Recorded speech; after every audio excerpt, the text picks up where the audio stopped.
Hello students, जैसा कि हम लोग सॉलिड स्टेट टॉपिक में अब तक क्या क्या चीज़ों को कवर कर चुके हैं। सॉलिड और उसकी कैरेक्टरिस्टिक्स पढ़ चुके हैं। सॉलिड और सॉलिड की कैरेक्टरिस्टिक्स क्या हो सकती है। सॉलिड का क्लासिफिकेशन पढ़ा। पहला हम लोगों ने on the basis of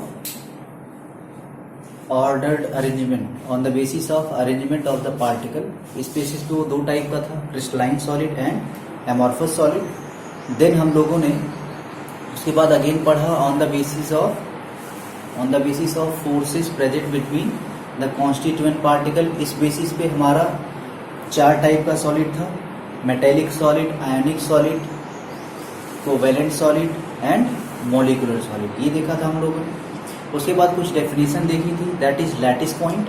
lattice point का मतलब ये था कि हम लोग पार्टिकल्स को एज ए पॉइंट कंसीडर करते हैं, एक सिंपल सा पॉइंट से रिप्रेजेंट करते हैं पार्टिकल्स को, इसीलिए हम लोग इनको बोलते हैं लैटिस पॉइंट। और इन्हीं लैटिस पॉइंट को जब हम लोग स्पेस में रिप्रेजेंट करने लगते हैं तो इस चीज को बोलते हैं स्पेस लैटिस। इस चीज को क्या बोलते हैं? Space lattice. और जो इसमें सबसे स्मॉलेस्ट लैटिस है, जिसको रिपीट करने पर बार बार स्पेस लैटिस जनरेट होती है, उसी चीज को हम लोग क्या बोलते हैं? Unit cell. यूनिट सेल का क्लासिफिकेशन हम लोगों ने देखा on the basis of dimension. Dimension के बेसिस पे 0 dimension, 1 dimension, 2 dimension and 3 dimension देखा हम लोगों ने। 1 डायमेंशन में एक पैरामीटर रिक्वायर्ड होता था, दैट इज लेंथ।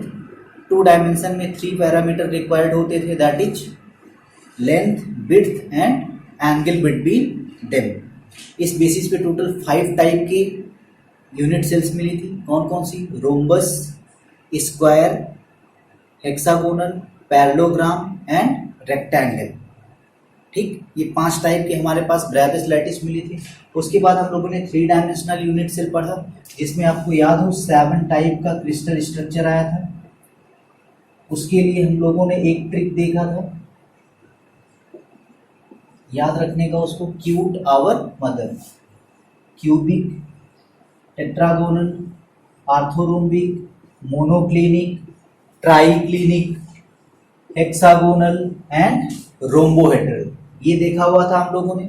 फिर इसके बाद इसकी ट्रिक पढ़ी थी 0122, मतलब इसकी सारे पैरामीटर्स इक्वल होंगे, इसका एक इक्वल नहीं होगा, इसके दोनों इक्वल नहीं होंगे, इसके भी वही होगा, A not equal to B not equal to C, इसके a equal to B not equal to C, और इसके लिए a equal to B equal to C.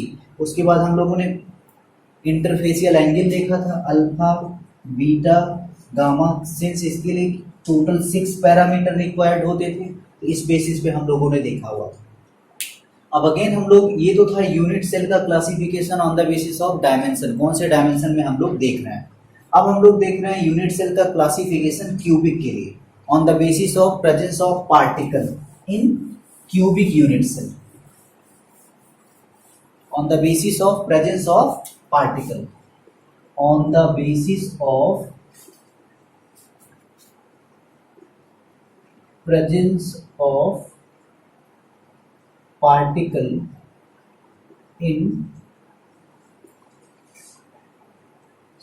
at different places of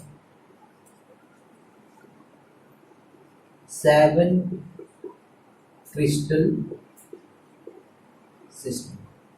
ये जो 7 टाइप के क्रिस्टल सिस्टम हम लोगों ने पढ़े क्यूट और मदर के बेसिस पे, उन 7 टाइप के क्रिस्टल में जो यूनिट सेल होगा हमारा, उसमें जो वेरियस पोजीशंस होंगी, उन पे पार्टिकल को किस बेसिस पे रखना है, उस बेसिस पे यूनिट सेल का क्लासिफिकेशन हम लोग देखने जा रहे हैं।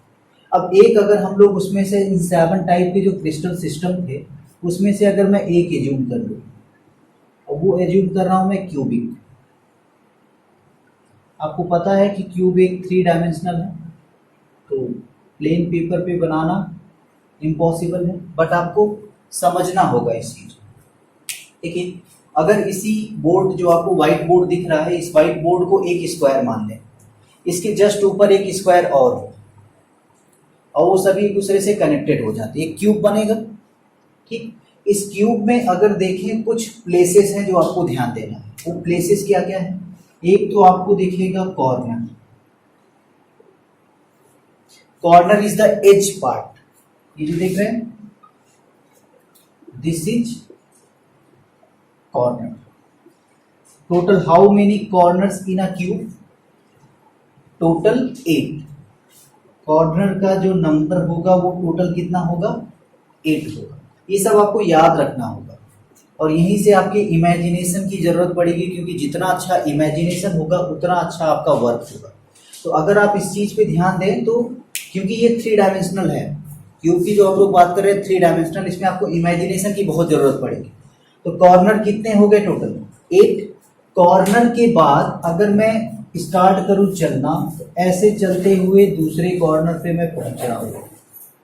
तो 2 कॉर्नर को जब हम लोग ज्वाइन कर देते हैं तो बनता है एज। क्या बन जाता है? एज। अब अगर एज काउंट करेंगे तो एज टोटल कितनी होती है? 12। एज कितनी होती है? 12। ऑलराइट। अब उसके बाद देखिए अगेन मैं इसी कॉर्नर से आगे चलता गया तो एक नेक्स्ट कॉर्नर मिल गया, ये भी एज है। फिर अगेन मैं इससे एक अलग कॉर्नर पे आया, यहां भी एक एज बनी। अगेन मैं इस कॉर्नर से जहां से चला था वहीं पे फिर से पहुंच गया तो अगेन एक एज मिली। और इस पूरे पार्ट में जब इस चीज को मैं मिला रहा हूं तो आप ध्यान दें तो एक फेस मिल रहा है। क्या मिल रहा है? एक face. Face is the planar part of the cube. जो क्यूब होगा उसका जो प्लेनर पार्ट होता है दैट इज कॉल्ड फेस। ये 2 डायमेंशनल होता है, ये 2 डायमेंशनल होता है। तो फेस क्लियर हो? फेस के नंबर टोटल कितने होते हैं? 6। अब कैसे आप काउंट करेंगे? आप एक कमरे को ले लीजिए, कमरा भी तो एग्जैक्टली एक क्यूब टाइप का होता है, 3 डायमेंशनल। तो एक ऊपर का प्लेन आपको मिलेगा, एक नीचे का प्लेन, एक लेफ्ट साइड मिलेगा, एक राइट साइड मिलेगा, एक फ्रंट साइड मिलेगा, एक बैक साइड मिलेगा। तो टोटल कितने हो गए? 6। ठीक, ये एक पॉइंट हो गया।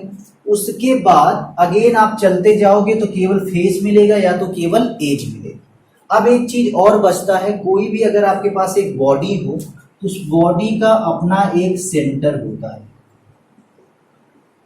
Body centre. और किसी बॉडी में उसका सेंटर कितना हो सकता है? 1। तो ये 4 चीजें आपको ध्यान रखनी है। कॉर्नर कितने? 8, एज कितने? 12, फेस कितने? 6, बॉडी सेंटर कितने? 1। अब इस बेसिस पे हम लोग देखने जा रहे हैं इन प्लेसेस पे पार्टिकल्स को रखा जा सकता है। जब इन प्लेसेस पे हम पार्टिकल्स को रखेंगे 7 क्रिस्टल सिस्टम में तो अलग अलग टाइप की यूनिट सेल पॉसिबल है। अब सबसे पहले हम लोग देख रहे हैं कि अगर हमारे पास क्यूब हो, क्यूब में particles only at corner place,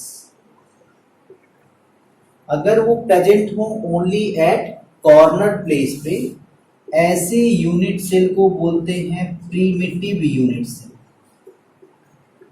that type of unit cell is known as primitive unit cell. लेकिन अगर कॉर्नर के साथ साथ corner plus at any other places पे पार्टिकल प्रेजेंट हो, तब ऐसे यूनिट सेल को हम लोग बोलते हैं non primitive unit cell. It means second type of non primitive unit cell.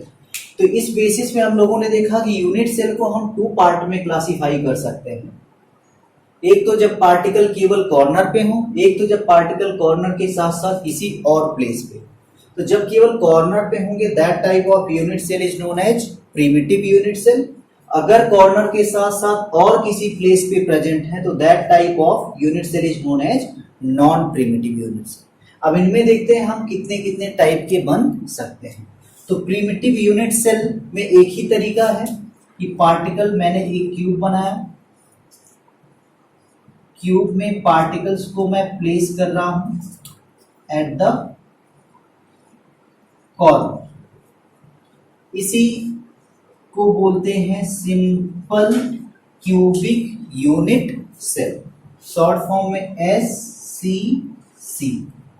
Alright, अब उसके बाद हम लोग देख रहे हैं कि अगर कॉर्नर के साथ साथ और कहां कहां पर हम लोग रख सकते हैं पार्टिकल्स को। This is a small cube, ठीक, पार्टिकल कॉर्नर पर तो रहेंगे, ये प्लेस कर देगा। कॉर्नर के अलावा कौन सी प्लेस होती थी? कॉर्नर के अलावा कौन सी प्लेस होती थी? Body centre. अगर मैं बॉडी का सेंटर ये मान लिया मैंने, ठीक, तो कॉर्नर के साथ साथ बॉडी सेंटर पे, तो बताओ ये प्रिमिटिव है कि नॉन प्रिमिटिव? Non primitive.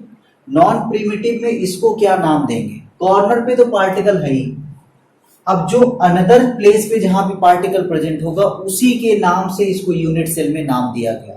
जैसे ये कहां पे प्रेजेंट है अनदर पार्टिकल? बॉडी सेंटर, तो that type of unit cell is known as BCC, body centred cubic unit cell. Clear है ये चीज? उसके बाद जो नेक्स्ट आता है,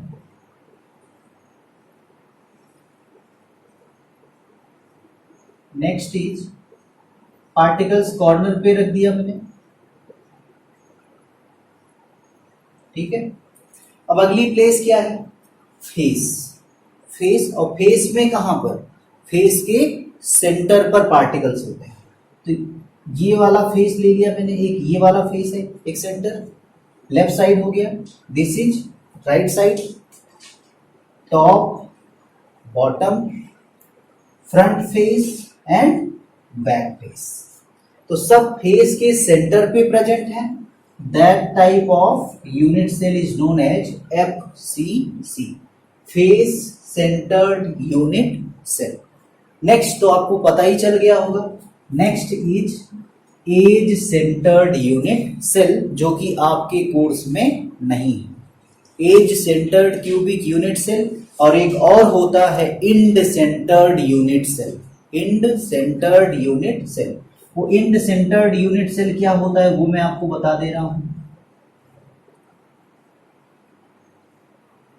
पार्टिकल्स कॉर्नर पे तो होंगे, ठीक है, पार्टिकल्स कॉर्नर पे प्रेजेंट है। अब दूसरे कहां पे प्रेजेंट हो सकते हैं? या तो बॉडी के सेंटर पे, तो बॉडी सेंटर पे रखूंगा तो BCC हो जाएगा, या तो फेस सेंटर पे, अगर सारे फेस सेंटर पे रखूंगा तो FCC हो जाएगा। लेकिन अगर केवल किन्हीं दो फेसों पे रखूंगा, वो भी आमने सामने वाले फेस के सेंटर पर, तब जो मिलता है that is called ECC, end centred cubic unit cell. तो आइदर मैं लेफ्ट और राइट वाले पे रख सकता हूं, और अगला जो स्ट्रक्चर मिलेगा बॉटम और टॉप पे रख सकता हूं। नेक्स्ट जो स्ट्रक्चर मिलेगा वो फ्रंट और कहां पे रख सकता हूं? बैक पे रख सकता हूं। तो that type of unit cell is known as end centred unit cell. एक और होता है edge centre unit cell. Edge में तो आपको पता है सारे एज के सेंटर पर रखा जाएगा। तो ये हो गया आपका यूनिट सेल और यूनिट सेल का क्लासिफिकेशन, पहली चीज। अब इसके बाद जो दूसरा टर्म आता है यूनिट सेल में, वो ये है कि कोई भी जो भी आप स्पेस लैटिस देख रहे हो, वो स्पेस लैटिस किससे फॉर्म हो रहा है? स्पेस लैटिस फॉर्म हो रहा है यूनिट सेल से। और हम लोग सारे यूनिट सेल को तो एक साथ स्टडी कर नहीं सकते, तो एक एक करके स्टडी करते हैं। अब एक को मैं आपको दिखा रहा हूं। जैसे आपको पहले ही बता चुका हूं, पार्टिकल्स को हम लोग स्फेरिकल कंसीडर करते हैं, और वो उनको रखने का एक तरीका है कि उनको टच कराते हुए आपको रखना है। ये रख लिया। अब अगर इसमें ध्यान दें आप 2 डायमेंशन में, तो मैंने ये ले लिया, ठीक। तो ये एक स्मॉलेस्ट रिपीटिंग यूनिट है जो बार बार रिपीट हो रही है। ध्यान दें, अगर आप बार बार यही रिपीट हो रहा है, अगर बार बार यही रिपीट हो रहा है तो यही आपका यूनिट सेल है। अब जरा ध्यान दें कि जो पार्टिकल ये वाला है, ये वाला पार्टिकल इस यूनिट सेल में कितना कंट्रीब्यूट कर रहा है।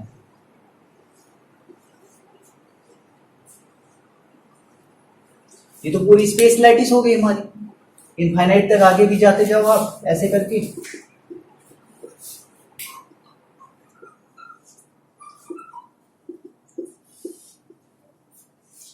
ऐसे आप आते जाओ, कितना भी बॉल्स रख सकते हो।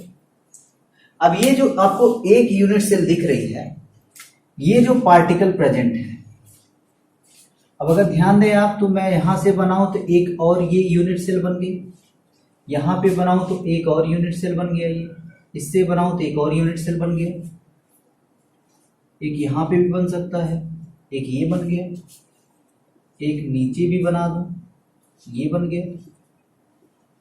अब आपको ये देखना है कि ये जो यूनिट सेल दिख रही है, दिस यूनिट सेल, इस यूनिट सेल के इस कॉर्नर पे जो एलिमेंट, जो ये सर्किल दिख रहा है, ये सर्किल कितने यूनिट सेल में कॉमन है आप बताएं। इस यूनिट सेल के इस वाले पार्टिकल को आप देख करके बताइए कितने यूनिट सेल में ये कॉमन है। तो आप अगर ध्यान दें तो ये पार्टिकल इस यूनिट सेल में भी है, यही पार्टिकल इस यूनिट सेल में भी है, यही पार्टिकल इस यूनिट सेल में भी है, यही पार्टिकल इस यूनिट सेल में भी है। तो ये वाला पार्टिकल इन 4 यूनिट सेल में कॉमन है, ये वाला पार्टिकल इन 4 यूनिट सेल में कॉमन है। मतलब इस पार्टिकल का इस अकेले एक यूनिट सेल में कंट्रीब्यूशन कितना है। एक पार्टिकल 4 यूनिट सेल में, तो एक यूनिट सेल में कितना है वो पार्टिकल 1/4, 1/4। मैं बार बार बोल रहा हूं क्योंकि हमें एक यूनिट सेल को पढ़ना है, तो एक यूनिट सेल में कितने कंट्रीब्यूशन होगा एक पार्टिकल का वो भी समझना है। तो अब ये कैसे समझोगे आप, उस चीज को देखो। जैसे मैंने एक 2 डायमेंशनल यूनिट सेल ले लिया, ये 2 डायमेंशनल यूनिट सेल है, स्क्वायर की यूनिट सेल है। अब जो पार्टिकल मैं यहां पे रखूंगा, इस पार्टिकल को आप बताओ कि ये पार्टिकल कितने में कंट्रीब्यूट कर रहा है।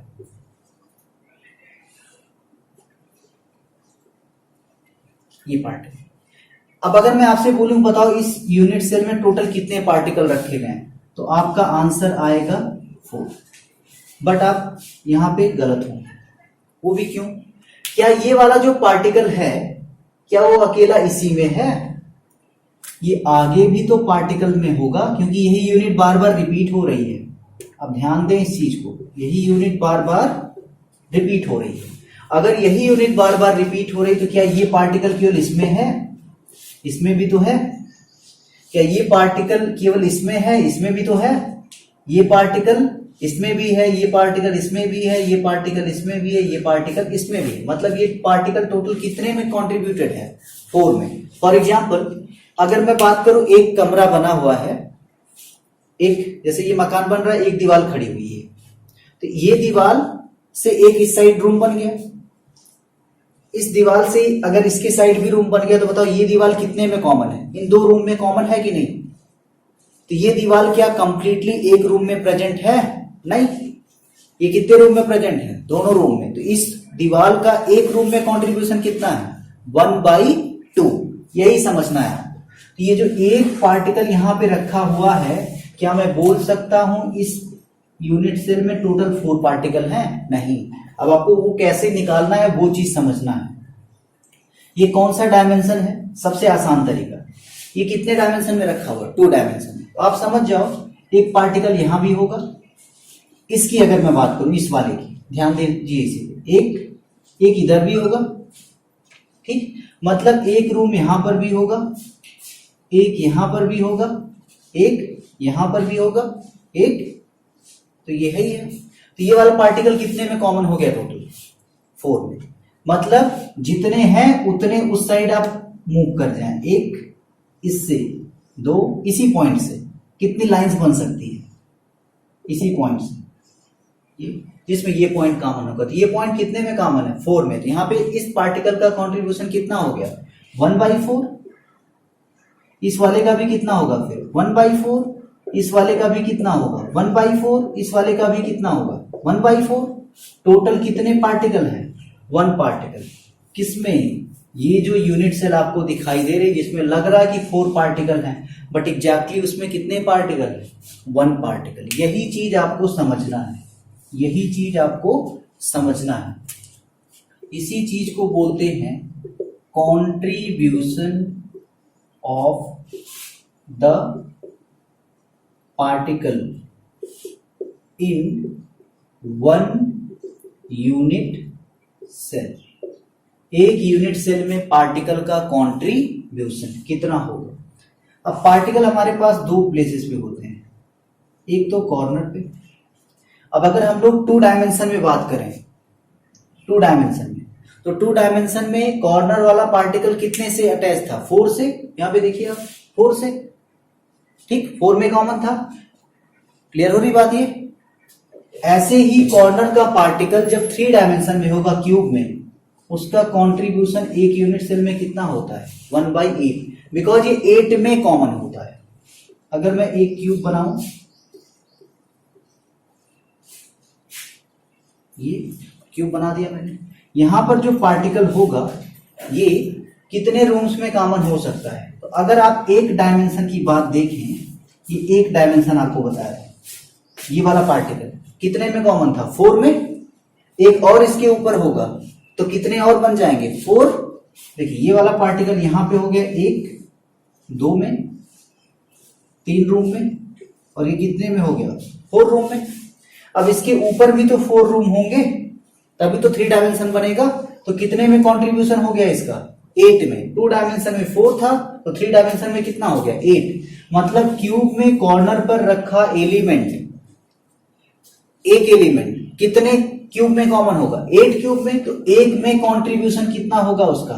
1/8। उसके बाद जो दूसरा नंबर आता है एज का,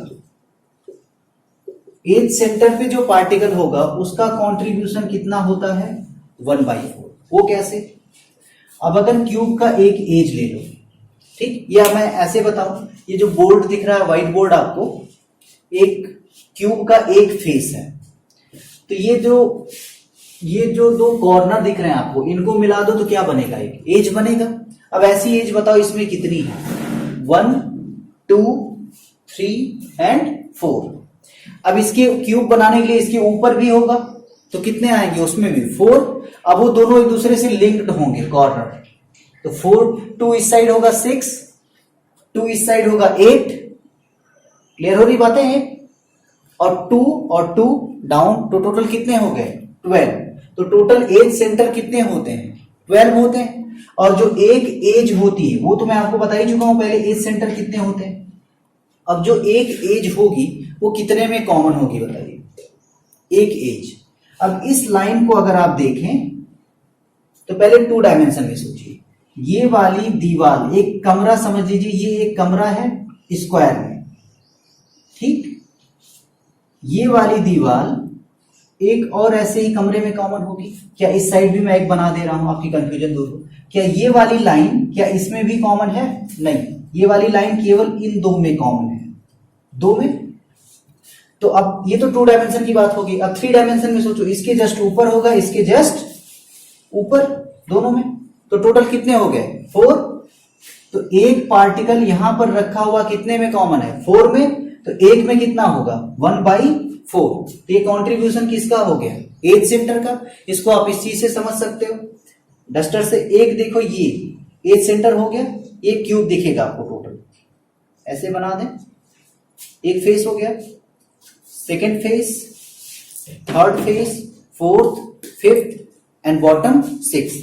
तो अगर इस एज, इस वाली लाइन को आप देखो, इस वाली लाइन, ये वाली लाइन कितने में कॉमन हो सकती है? एक तो देखो इसमें कॉमन है ही है, एक तो इसमें भी कॉमन है, एक इसमें, एक इसमें, 2 हो गया। एक इस साइड जो होगा उसमें भी कॉमन होगा कि नहीं? 3। और एक जो इस साइड है उसमें भी कॉमन होगा, तो कितने हो गए टोटल? 4। तो एक में कंट्रीब्यूशन कितना हो गया? 1/4। नेक्स्ट आता है फेस सेंटर। फेस सेंटर, अगर इसी को आप काउंट करो, इस वाली दीवार को आप फेस मान लो, तो इस दीवार के बीच में अगर मैं एक होल कर दूं तो वो होल बताओ कितने कमरे में होगा? इस कमरे में भी होगा और उस कमरे में। क्या इसके ऊपर वाले कमरे में होगा? नहीं। तो मतलब फेस सेंटर पे जो पार्टिकल होगा, क्योंकि फेस दो कमरों में कॉमन हो सकता है, तो फेस सेंटर पर रखा पार्टिकल भी दो कमरों में कॉमन होगा, तो एक में कंट्रीब्यूशन उसका कितना होगा? 1/2। And next is body centre. और बॉडी सेंटर एक ही होता है, वो कमरे के इनसाइड होता है, तो उसका कंट्रीब्यूशन कितना होगा? 1 होगा। तो ये टोटल हो गए contribution of the element in 1 unit cell. ठीक है। अब इसके बाद जो अगला टॉपिक आता है इसी में आपका, इसी में जो ये टॉपिक है नेक्स्ट है कोऑर्डिनेशन नंबर। इसी से जस्ट मिलता जुलता है, शॉर्ट फॉर्म में इसको लिखते हैं C.N. Coordination number means the number of nearest neighbouring element which touches an element in crystal system। Crystal system में कितने number of nearest neighbouring element हैं जो एक एलिमेंट को टच करते हैं? अब अगर मैं 1 डायमेंशन की बात करूं, आपको मैं बता चुका हूं एटम्स जो भी रखे जाते हैं वो एक दूसरे को परस्पर टच करते हैं। ऐसे में 1 डायमेंशन में इसी टाइप से तो रख सकता हूं। क्या इसमें देख करके आप बता सकते हो कि एक एलिमेंट कितने एलिमेंट को टच कर रहा है? अगर मैं इसको ले लूं, ये कितने को टच कर रहा है? इन दो को। तो यहां पे कोऑर्डिनेशन नंबर कितना हो गया? 2। कोऑर्डिनेशन नंबर कितना हो गया? 2। अब अगर हम लोग बात करें 2 डायमेंशन, 2 डायमेंशन में क्या होता है? एटम इस तरीके से अरेंज होते हैं, 1 डायमेंशन एंड देन 2 डायमेंशन। ठीक। अब इसमें बताओ एक एलिमेंट कितने एलिमेंट को टच कर रहा है? कोई सेंटर वाला एलिमेंट आप ले लो, ये ले लिया हमने, ये इसको टच कर रहा है, ये जस्ट नीचे वाले को टच कर रहा है, इस वाले को टच कर रहा है एंड इस वाले को टच कर रहा है। कोऑर्डिनेशन नंबर कितना हो गया? 4 हो गया। इनका कोऑर्डिनेशन नंबर कितना है? 4 है। क्लियर हुई बात है? अब यही चीज आपको 3 डायमेंशन में समझना है। अब जरा आप सोचें कि इसी के जस्ट ऊपर अगर मैं बॉल्स रख दूं, इसी के जस्ट ऊपर, तब कोऑर्डिनेशन नंबर कितना हो जाएगा? एक एटम इसके आगे पीछे लेफ्ट साइड राइट साइड, और ऊपर रखोगे तो ऊपर को भी टच करेगा, नीचे रखोगे तो किसको टच करेगा? नीचे वाले को। तब कोऑर्डिनेशन नंबर कितना हो जाएगा? 6। यही चीज मैं इसमें बताने की कोशिश कर रहा हूं। कोई एटम जितने number of nearest neighbouring atom को टच करता है वही उसका कोऑर्डिनेशन नंबर होता है। अगर मैं सिंपल क्यूबिक क्रिस्टल की बात करूं, SCC, ठीक, ये है, इसमें एलिमेंट कॉर्नर पे होते हैं,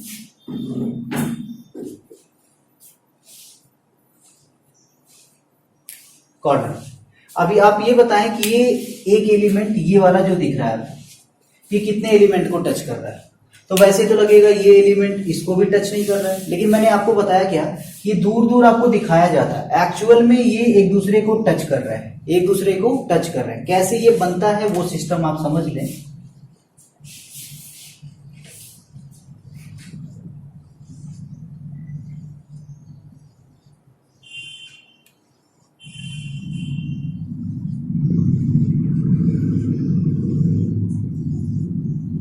ये ले लिया मैंने, इसमें आप ये मैंने पॉइंट कर लिया, ये एक स्क्वायर बन गया। अगर मैं इन्हीं जो आप बॉल टाइप की समझ रहे हो, इसी को मैं ऊपर भी ऐसे रखता जाऊं तो 4 और आएगा कि नहीं? वो चारों बताओ। वो एक बॉल, इस बॉल के ऊपर जस्ट एक बॉल रखा मैंने, इस बॉल के जस्ट ऊपर एक बॉल रखा, इस बॉल के जस्ट ऊपर एक बॉल रखा, इस बॉल के जस्ट ऊपर एक बॉल रखा। ठीक, तो ऐसा ही स्क्वायर ऊपर भी बनेगा। क्या वो चारों इन चारों को भी टच कर रहे हैं? तो इनसे भी मिलेंगे वो। अब मैं उस चीज को आपको दिखा रहा हूं कैसे। ये चार जस्ट ऊपर वाले हैं, ये समझ लो इसको उठा के मैं इसके ऊपर रख दिया, तो ये इससे ज्वाइंट रहेगा, ये इससे ज्वाइंट रहेगा, ये इससे ज्वाइंट रहेगा, ये इससे ज्वाइंट रहेगा। क्या एक क्यूब बन रहा है कि नहीं? इसी के जस्ट ऊपर रहेगा तो क्यूब बन रहा है। अब इसमें आप सोचो कि ये वाला जो एलिमेंट रखा हुआ था, आप ये नहीं सोचोगे कि ये इससे टच नहीं कर रहा है, ये इसको टच कर रहा है, ये इसको टच कर रहा है। अब वो कैसे आप कैलकुलेट करोगे उस चीज को देखो, कैलकुलेट करने का तरीका। एक पार्टिकल को आप पकड़ लो, ये देखो 3 डायमेंशन में आपको चलना है। फर्स्ट इस साइड चले में कितना पार्टिकल मिला? एक, ये इसको टच कर रहा होगा, क्योंकि आपको इमेजिन करना होगा कि जो पार्टिकल दूर दूर आपको दिख रहे हैं एक दूसरे को टच कर रहे हैं। ये आया जैसा कि मैंने यहां पे दिखाया आपको, एक पार्टिकल हो गया। क्या इसके ऊपर चलोगे इस साइड, क्योंकि 1 डायमेंशन का मतलब क्या होता है, अगर मैं इसको ओरिजिन मान लूं तो positive axis negative axis, 2 particle मिले। सेम इस साइड आओ आप, एक पार्टिकल मिला, इसकी पॉजिटिव बी में चलो तो एक पार्टिकल मिलेगा, इस साइड भी तो यूनिट सेल होगी, क्योंकि पार्टिकल्स ऐसे एक दूसरे को टच करते हुए इनफाइनाइट तक। तो कितने मिल गए अभी आपको? 1 2 3 4। अब एक देखो, यहां से मैं इस एक्सिस पे चला तो इसकी पॉजिटिव एक्सिस पे जाऊं तो यहां पे, तो टोटल कितने पार्टिकल को ये टच कर रहा है? 6। तो इसका कोऑर्डिनेशन नंबर कितना हो गया? 6 हो गया। क्लियर हुई बात? ये हम लोगों ने देखा कॉन्ट्रीब्यूशन कॉर्नर वाले का 1/8, 1/4, 1/2, 1। उसके बाद हम लोगों ने कोऑर्डिनेशन नंबर को इसमें सीखा, और 4 टाइप की यूनिट सेल नहीं सीखा जो अनदर बेसिस पे क्लासिफाई थी, प्लेस ऑफ पार्टिकल के बेसिस पे, प्रिमिटिव और नॉन प्रिमिटिव। प्रिमिटिव 1 था एससीसी, नॉन प्रिमिटिव में 3 था BCC, FCC, ECC and in the centre cubic unit cell, ये देखा हम लोगों ने। उसके बाद कंट्रीब्यूशन देख लो, तो कंट्रीब्यूशन को समझने का तरीका आप समझ लें, जैसा पहले भी मैंने बताया था कैसे आप कंट्रीब्यूशन को समझोगे। ये एक क्यूब हो गया, ठीक। क्यूब में आपको कॉर्नर दिखेगा सबसे पहले, याद कैसे रहेगा आपको वो देखना है। कॉर्नर सबसे पहले आप कॉर्नर पे पहुंच जाओ। कॉर्नर बताओ कितना होता है? 8। कंट्रीब्यूशन याद रख लो 1/8। कॉर्नर के बाद जैसे ही दूसरे कॉर्नर पे चलते हो आप तो क्या बनता है? एज बनेगा। तो नेक्स्ट आ गया एज सेंटर, इसका हाफ कर दो। इसका हाफ करोगे 1/8 का हाफ तो कितना हो जाएगा? 1/4। उसके बाद फिर एक दूसरे से मिलते हुए चलो और पहले सेंटर पे पहुंचो तो क्या बन जाता है? फेस। फेस सेंटर, इसका हाफ कर दो तो कितना हो गया? 1/4 का हाफ कितना हो जाता है? 1/2। और उसके बाद एक चीज बचता है, दैट इज बॉडी सेंटर। 1/2 का हाफ करो तो कितना आ जाएगा? 1। तो एक अगर आपको याद रहेगा तो उसका हाफ हाफ करते जाओ तो आपको एग्जैक्टली सबके कंट्रीब्यूशन पता चल जाएंगे। उसके बाद हम लोगों ने कोऑर्डिनेशन नंबर देखा। कोऑर्डिनेशन नंबर में बस इस चीज को ध्यान रखना है, आपको एज्यूम करना है, इमेजिनेशन ही है सब कुछ ये चैप्टर। तो आपको ये इमेजिन करना है कि जो पार्टिकल आपको यहाँ पे दिख रहा है, जो पार्टिकल यहाँ पे दिख रहा है, ये एक्चुअल में दोनों दूर दूर नहीं, ये दोनों एक दूसरे को टच कर रहे हैं। बस आपको धुंधला ना दिखाई दे, जैसे कि यहाँ पे अब आप समझ नहीं पाएंगे क्या चीज है ये, तो धुंधला ना दिखाई दे इसलिए पार्टिकल्स को दूर दूर रखा जाता है। बस उन पार्टिकल्स को आपको ये समझना है जो दूर दूर पार्टिकल रखे हैं वो एक दूसरे को टच कर रहे हैं। तो टच करते वक्त जब भी चलना है आपको, क्योंकि 3 डायमेंशन की बात हो रही, 3 डायरेक्शन में चलेंगे आप, एक्स वाई एंड जेड। और चलने का तरीका है पॉजिटिव में भी चलो और कहां चलो? निगेटिव में भी चलो। और आपको ये सोचना है कि अगर आप एक यूनिट सेल देख रहे हो तो इसका मतलब ये नहीं कि एक ही देख रहे हो आप, वहां पे ऐसे ही बहुत सारे होंगे और हम लोगों को पढ़ना कितना है? केवल एक को। तो इस चीज पे थोड़ा सा मेहनत करेंगे आप, बाकी नेक्स्ट क्लास में हम लोग कवर करेंगे। Thank you.